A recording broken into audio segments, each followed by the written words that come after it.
ایک چشم و چراغ کا نام حضرت حمام میاں ہے. کیا نام ہے؟ حمام میاں. یہ حضور حضرت میاں کے شہزادے ہیں. حمام میاں یہ بیٹھے ہوئے تھے حضور تاج الشریعہ میں بیٹھے ہوئے تھے. اتفاق ایک صاحب آئے اور حضور تاج الشریعہ کا جوتا رکھا ہوا تھا اور کہا ارے یہ تو حضور تاج الشریعہ کا نالین شریف رکھا ہے. حمام میاں کو جلال آ گیا, غصہ آیا. ارشاد فرماتے ہیں کہ نالین تو مصطفیٰ جان رحمت ہی کا ہوتا ہے, یہ تو میرے دادا کا جوتا ہے.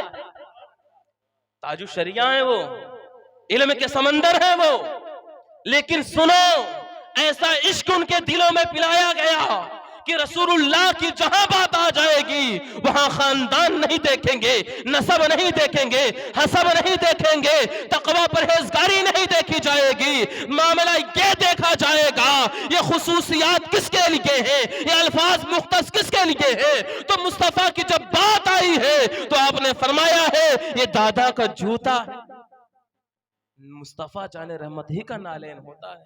یہ عشق پہلایا گیا.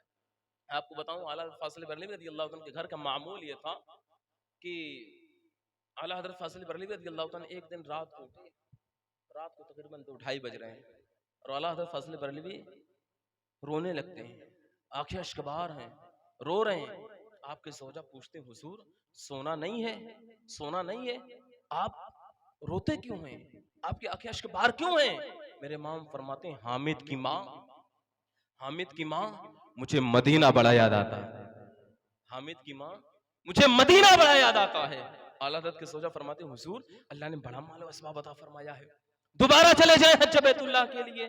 آپ فرماتے ہیں دل تو چاہتا ہے لیکن اے حامد کی ماں میں اپنی ماں کی اجازت کے بغیر کیسے چلا جاؤں, ماں کی اجازت کے بغیر کیسے چلا جاؤں. اور اعلیٰ حضرت کے گھر کا معمول یہ تھا پیارے, آپ کو بتاؤں قرآن دازی ہوتی تھی, جس کا نام کی چٹھی نکلتی جس کے نام کی وہی جاتا تھا حج بیت اللہ کے لیے. اور اس سال جب قرآن دازی ہوئی, چٹھی اچھالی گئی, اتفاق سے استاذ زمن علامہ حسن کا نام آ گیا. استاذ زمن علامہ حسن جو کہ اعلیٰ حضرت کے بھائی ہیں, ان کا نام آ گیا. جب ان کا نام آیا تو اعلیٰ حضرت اس لیے کبیتا خاطر نہیں ہوئے کہ میرے بھائی کا آیا ہے, اس لیے کہ میں نہیں جا پاؤں گا. اعلیٰ حضرت فاضل بریلوی مغموم ہے. اعلیٰ حضرت کی ماں فرماتی ہیں احمد رضا جاؤ حسن رضا کو چھوڑ آؤ, لذت کو محسوس کرنا. اعلیٰ حضرت فاضل بریلوی سامان لیتے ہیں اپنے بھائی کے اور جاتے ہیں کشتی پر بٹھانے کے لیے. کشتی پر سامان رکھ دیے گئے ہیں اور جب کا سامان رکھ دیے اور دست بستہ ہاتھ باندھ کر کے مکین گنبد خضرا کی مزار کی پرانوار کی اور نگاہ کر کے نگاہیں نیچی کر لیتے ہیں.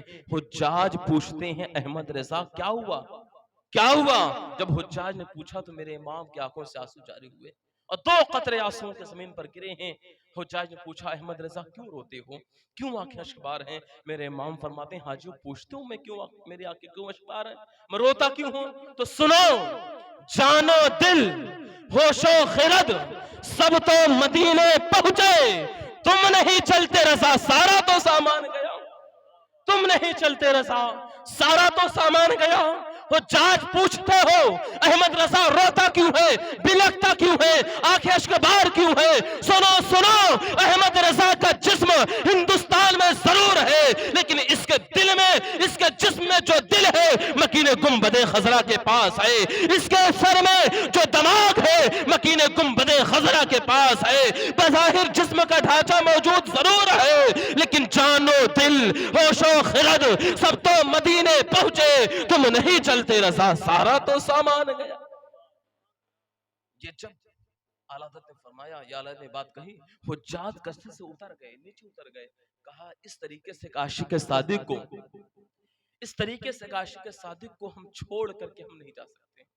اس طریقے سے عاشق کو یہاں چھوڑ دو اور رسول اللہ کی مقدس بارگاہ میں چلا جاؤں, کس منہ سے میں رسول اللہ کی بارگاہ میں جاؤں گا؟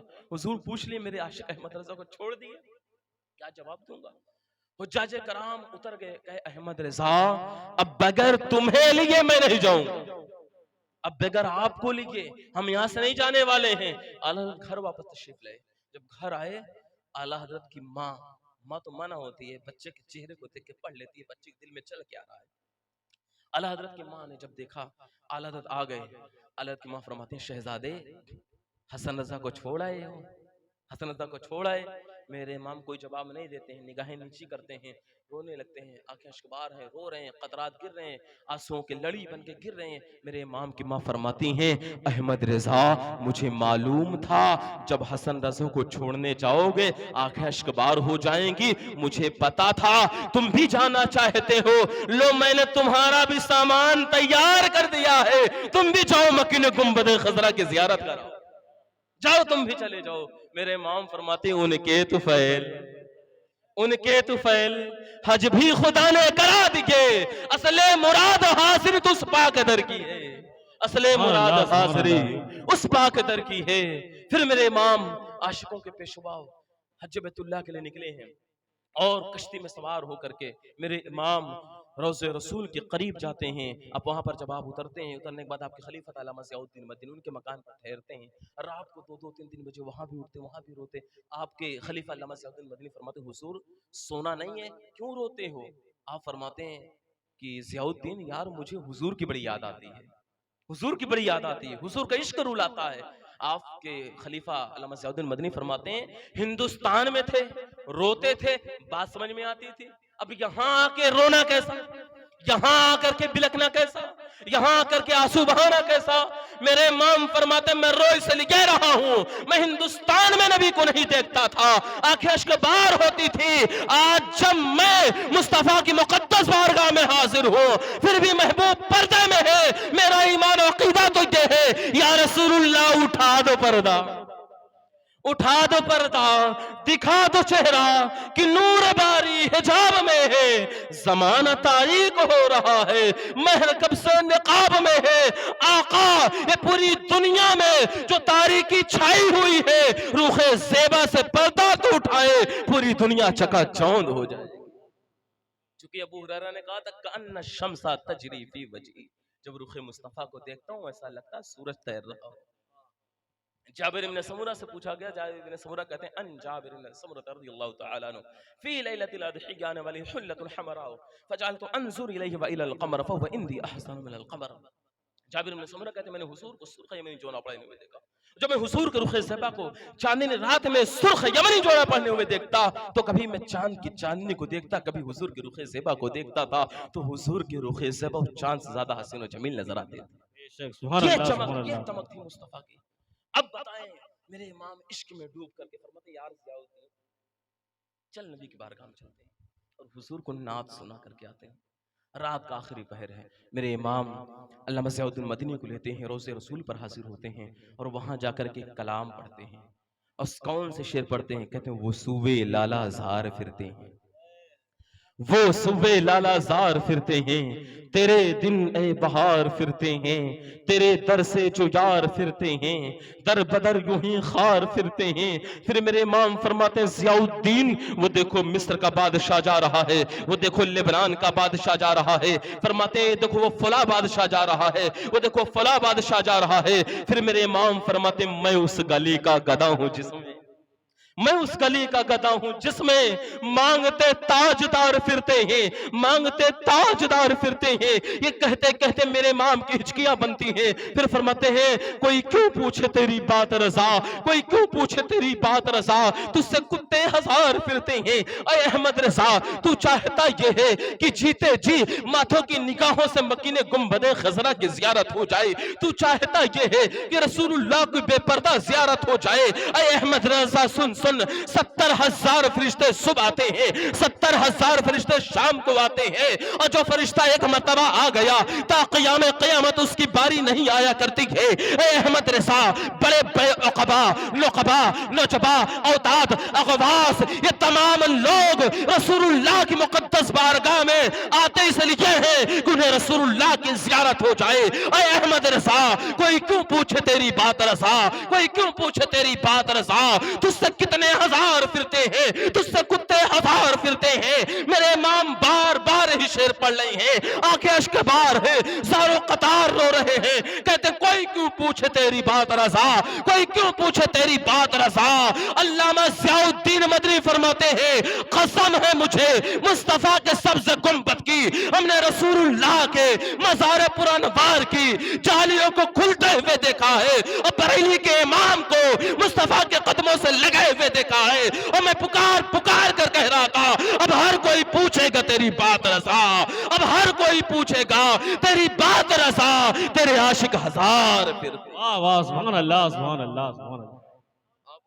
ہر کوئی پوچھے گا تیری بات رضا، تیرے عاشق ہزار پھرتے ہیں، کوئی یہ نہ سمجھے صرف میں نبی کی نعت خوانی یہی کر رہا ہوں، میں نبی کی نعت خوانی وہاں بھی کروں گا اور کہوں گا پیش حق مزدہ شفاعت کا سناتے جائیں گے، آپ روتے جائیں گے، ہم کو ہنساتے جائیں گے، اور باغ جنت میں محمد مصطفیٰ مسکراتے جائیں گے، پھول رحمت کے گریں گے اور ہم اٹھاتے جائیں گے، اور خلد میں ہوگا ہمارا داخلہ اس شان سے یا رسول اللہ کا نعرہ لگاتے جائیں، یا رسول اللہ کا نعرہ لگاتے جائیں گے۔ آپ کو بتاؤں میرے امام ہوئی روز رسول کے سامنے اور ایک شاعر تھا علامہ حیدر صاحب، ایک شاعر وہیں موجود، اس نے کہا حضور کے مزار کے سامنے دو درخت تھے، اس نے کہا کب ہیں درخت شہ والا کے سامنے مجنوں کھڑے ہوں جیسے خیمہ لیلا کے سامنے، کب ہیں درخت شہ والا کے سامنے مجنوں کھڑے ہوں جیسے خیمہ لیلا کے سامنے۔ میرے امام نے جب اتنا سنا انہیں تیش آ گیا، جلال آیا، کہا تجھے تمیز نہیں ہے رسول اللہ کے مزار پرانوار کو تو خیمہ لیلا سے تعبیر کر رہا ہے؟ یہ عشق کا تقاضا نہیں ہے کہ رسول اللہ کی مزار کو خیمہ لیلا سے تعبیر کیا جائے۔ جب اتنا کہا اس نے کہا مولانا اعتراض کرنا آسان ہوتا ہے، جواب دینا مشکل ہوتا ہے، اگر میں غلط کر رہا ہوں آپ ہی صحیح کر دو، میں غلط کر رہا ہوں آپ بتاؤ صحیح کیا ہوگا۔ میرے امام نے کہا سن، اگر جواب سننا چاہتا ہے تو یہ شعر اس طرح ہونا چاہیے۔ کہا کیسے؟ آپ نے فرمایا تیرا شعر کیا تھا؟ کب ہیں درخت شہ والا کے سامنے مجنوں کھڑے ہوں جیسے خیمہ لیلا کے سامنے۔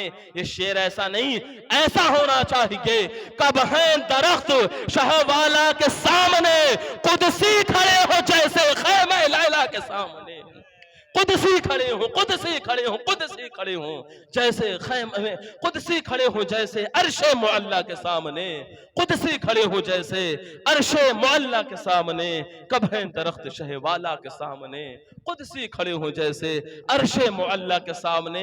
یہ عشق تھا میرے امام کا، یہ محبت تھی میرے امام کی، رسول اللہ سے پیار تھا میرے امام کا، میرے امام اس طرح رسول اللہ سے پیار کرتے تھے۔ یہی وجہ ہے کہ ہم بھی عاشق مصطفیٰ امام احمد رضا سے محبت کرتے ہیں۔ ایک ہوتا ہے عشق حقیقی، ایک ہوتا ہے عشق مجازی۔ عشق مجازی میں معاملہ ہوتا ہے جس سے انسان محبت کرتا ہے، اگر کوئی اس سے محبت کر لے دشمنی ہو جاتی ہے، اس سے لڑائی ہو جاتی، پنگا ہو جاتا ہے۔ لیکن عشق حقیقی یہ ہے کہ جو محبوب سے میرے محبت کرتا ہے ہر اس شخص سے محبت ہو جایا کرتی ہے، ہر اس شخص سے محبت ہوتی ہے جو میرے محبوب سے محبت کرتا ہے، اور جو رسول اللہ سے پیار کرتا ہے ہر عاشق رسول اس سے پیار کرنے لگتا ہے۔ بریلی کے تاجدار نے ہمارے دلوں میں عشق رسول کی شمع روشن کی ہے، یہی وجہ ہے کہ آج بھی ہمارے دلوں میں امام احمد رضا کی محبتیں ہیں۔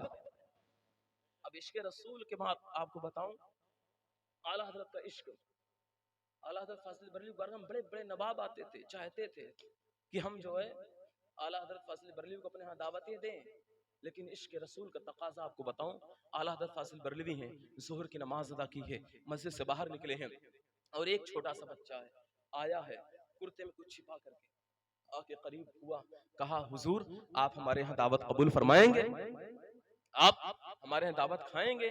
میرے امام فرماتے ہیں شہزادے ابا سے پوچھے ہو؟ ابا سے پوچھے ہو؟ کہا حضور میرے ابا کا تو انتقال ہو گیا ہے، میرے ابا تو نہیں ہے۔ میرے امام دونوں سانوں بیٹھ جاتے ہیں اور فرماتے ہیں شہزادے کب تم اجازت دیتے ہو کہ آپ کے ہمیں دعوت کھاؤں؟ کب آپ اجازت دو گے میں کھاؤں آپ کی دعوت؟ پھر فرماتے ہیں شہزادے کیا کھلاؤ گے؟ کہا حضور یہ میں کھلاؤں۔ جب اس نے دامن کھولا اس میں جو تھی اور کچھ روایتوں میں باجرہ اور چنا تھا۔ اب اعلیٰ حضرت فاضل بریلوی نے کہا ٹھیک ہے شہزادے اگر اجازت ہو تو سید ایوب علی صاحب کو ساتھ لے آؤں؟ اگر اجازت ہو تو سید ایوب علی کو ساتھ لے آؤں؟ انہوں نے کہا ٹھیک ہے حضرت لے آئیے۔ اعلیٰ حضرت جب بھی جاتے تھے، آج تو بھائی فارچونر سے لوگ چل رہے ہیں، کریٹا سے چل رہے ہیں لوگ، اس زمانے میں پالکی سے چلتے تھے، علماء کو پالکی سے لے جایا جاتا تھا۔ اعلیٰ حضرت فاضل بریلوی جب دوپہر کا وقت ہوا، میرے امام سرکار اعلیٰ حضرت فاضل بریلوی رضی اللہ تعالیٰ عنہ، آپ پالکی پر نہیں بیٹھے، پیدل، اس بچے کا گھر تھا بہاری پٹھال پر، پیدل میرے امام جا رہے ہیں، سید ایوب علی صاحب کو ساتھ لیا، امامہ باندھا، جبہ پہنا، اب جانے لگے میرے امام۔ جب جانے لگے، لوگ محلوں کے نکل کے دیکھ رہے ہیں، 1000 کتاب لکھنے والا مصنف، اتنا بڑا مجدد، اتنا بڑا عاشق رسول، یہ گھر سے باہر نکل کر کے پیدل چلے جا رہے ہیں، پیدل چلے جا رہے ہیں۔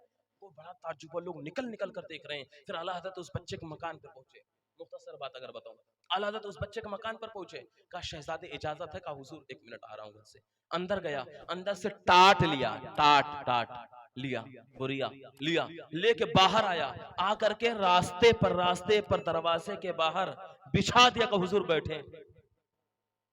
سید ایوب علی صاحب ادھر دیکھ رہے ہیں، یار یہاں بیٹھا ہے، لیکن کہا کچھ نہیں۔ اعلیٰ حضرت نے جمعہ سے بیٹھا ہوئی بیٹھ گئے، اور اعلیٰ حضرت کی عادت تھی دوپہر میں آدھی روٹی تناول فرماتے تھے، اور استسقاء کی بیماری تھی، پیاس لگنے کی۔ استسقاء کی بیماری میں حکماء جو ہوتے ہیں، ڈاکٹرز، وہ منع کرتے ہیں جو یا باجرہ کا کھانا اور جو چنا اس کے ساتھ خشکی پیدا کرتا ہے، مزید بیماری بڑھنے کا خدشات ہوتے ہیں، اعلیٰ حضرت کو منع کیا تھا حکماء نے۔ لیکن اعلیٰ حضرت فاضل بریلوی کے ساتھ جو سید ایوب علی صاحب، ان کا بیان ہے کہ ہم اعلیٰ حضرت کے بغل بیٹھے، اور اعلیٰ حضرت فاضل بریلوی روزانہ دوپہر میں صرف آدھی روٹی تناول فرماتے تھے تاکہ نیند کا غلبہ نہ طاری ہو جائے، دین کا کام کرنے میں آسانی ہو۔ لیکن اس دن ہم نے دیکھا، ہم ایک لقمہ منہ کے اندر رکھے ہیں، غریبوں کے گھر کے کھانے ذرا یاد کرو پیارے، نمک صحیح نہیں ہوتا، تیل صحیح نہیں ہوتے، مسالے صحیح نہیں پڑے ہوتے ہیں، لقمہ بہت مشکل سے اندر جاتا ہے۔ سید ایوب علی صاحب فرماتے ہیں میں نے لقمہ منہ میں رکھا، پانی کے سارے اس کو اندر کیا، لیکن میں اعلیٰ حضرت کو دیکھ رہا تھا خلاف معمول 1.5 روٹی تناول فرمائی، 1.5 روٹی اعلیٰ حضرت نے کھائی۔ اس کے بعد کہا شہزادے اگر اجازت ہو تو اب جاؤں؟ کہا حضور ٹھیک ہے اجازت ہے، اماں سے پوچھ کے بتاتا ہوں۔ پوچھ لیا، کہا ٹھیک ہے اجازت ہے، جائیے۔ اب اعلیٰ حضرت آنے لگے، جب آنے لگے سید ایوب علی صاحب کے دل و دماغ میں تمام تر سوالات، حضور بڑے بڑے نواب، بڑے بڑے لوگ آپ کی بارگاہ میں آتے ہیں، لیکن آپ نہیں چاہتے ہیں، یہ چھوٹا سا بچہ وہ آیا، آپ چلے گئے، چلو گئے پالکی پہ نہیں پیدل چلے گئے، تو پیدل گئے گھر کے باہر بٹھا دیا، راستے میں ٹاٹ پر اس پر بیٹھ گئے، چلو بیٹھ گئے، لیکن حضور دوپہر میں آدھی روٹی کھاتے ہیں، 1.5 روٹی کھا لی۔ حضور نمک، اور جب میں کھایا مجھے مزہ نہیں آ رہا تھا، آپ کو لطف آیا، آپ نے کھا لیا۔ ڈاکٹر حکمہ نے منع کیا تھا آپ کو کہ آپ یہ چیز کھائیں گے مزید آپ کی بیماری بڑھ جائے گی، پھر بھی آپ نے تناول فرما لیا۔ تو آپ فرماتے ہیں سید صاحب غور سے سننا، میرگنج والوں، جولی والوں غور سے سننا، اعلیٰ حضرت عظیم البرکت فرماتے ہیں سید صاحب ذرا مجھے بتائیں کہ آپ نے اپنے نانا جان کی وہ حدیث نہیں سنی جس میں میرے مصطفیٰ نے فرمایا ہے کہ جو بندہ یتیم کو راضی کرنے کے لیے کوئی کام کرتا ہے، میں وہ شخص جنت میں اس طرح ہوں گے جس طریقے سے دونوں انگلیاں۔ نعرہ تکبیر، نعرہ رسالت، علماء اہل سنت، علماء اہل سنت، نعرہ تکبیر، نعرہ رسالت۔ تشریف رکھیں ماشاءاللہ حضرات، الحمدللہ پیارے اسلامی بھائیوں، تو میں عرض کر رہا تھا حضرت تشریف لے آئے، ماشاءاللہ بیان ہوگا انشاءاللہ قریب۔ آخری بات سن لیں، اعلیٰ حضرت فاضل بریلوی فرماتے ہیں سید صاحب کیا آپ نے اپنے نانا جان کی حدیث نہیں سنی کہ اللہ کے نبی نے فرمایا کہ میں اور یتیم بروز محشر اس طرح ہوں گے جس طریقے سے دونوں انگلیاں۔ تو اے سید صاحب کیا آپ نہیں چاہتے میں رسول اللہ کے ساتھ اس طرح قرب حاصل کر لوں، اس طرح میں ہو جاؤں حضور کے قریب؟ کیا آپ نہیں چاہتے؟ تو آپ فرماتے ہیں جی حضور بالکل ہونا چاہیے۔ تو اعلیٰ حضرت عظیم البرکت فاضل بریلوی فرماتے ہیں آج اس حدیث پر عمل کرنے کا وقت آ گیا۔ آج جب اس بچے نے کہا تھا میرے باپ کا انتقال ہو گیا تو میں نے سمجھا یتیم ہے یہ، اور آج اس حدیث پر عمل کرنا چاہیے۔ تو میرے امام سنتوں کے پابند تھے، میرے امام فرائض کے پابند تھے، میرے امام شریعت کے پابند تھے، میرے امام ہر محاذ پر، ہر حدیث پر کما حقہ کوشش کی پوری زندگی کہ میں رسول اللہ صلی اللہ علیہ وسلم کی سیرت طیبہ پر عمل کروں، اور آپ کی پوری زندگی رسول اللہ علیہ الصلوۃ والتسلیم کی سیرت کے مطابق گزری ہے۔ یہی وجہ تھی کہ شاعر نے کہا وادی رضا کی کوہ ہے ہمارا رضا کا ہے، جس سمت لکھے وہ علاقہ رضا کا ہے۔ آقا کریم علیہ الصلوۃ والتسلیم کی سیرت طیبہ پر پوری زندگی میرے امام نے عمل کیا ہے، یہی وجہ ہے کہ آج بھی ہمارے دلوں میں امام عشق محبت کی محبتیں سلامت ہیں۔ تو میں حضرات اللہ رب العزت کی بارگاہ میں دعا گو ہوں، بار الہ عز و جل ہم تمام اسلامی بھائیوں کو کہنے سننے زیادہ عمل کرنے کی توفیق و رفیق عطا فرمائے، خصوصاً اعلیٰ حضرت عظیم البرکت رضی اللہ عنہ کے پیغامات کو عام کرنے اور ان کے پیغام پر خود بھی عمل کرنے کے ہمیں اور آپ کو اللہ عز و جل توفیق عطا فرمائے۔ اور جو کچھ ہم نے شروع سے ابھی تک بیان کیا، اگر کہیں بھی جانے انجانے مجھ سے خطا غلطی ہوئی ہو، میں رب کی بارگاہ میں توبہ کرتا ہوں، استغفر اللہ ربی من کل ذنب واتوب الیہ۔ پھر کبھی انشاءاللہ موقع ملا، وقت سلامت رہے، ٹائم ملا تو انشاءاللہ اور اسے تفصیل سے بیان کروں گا۔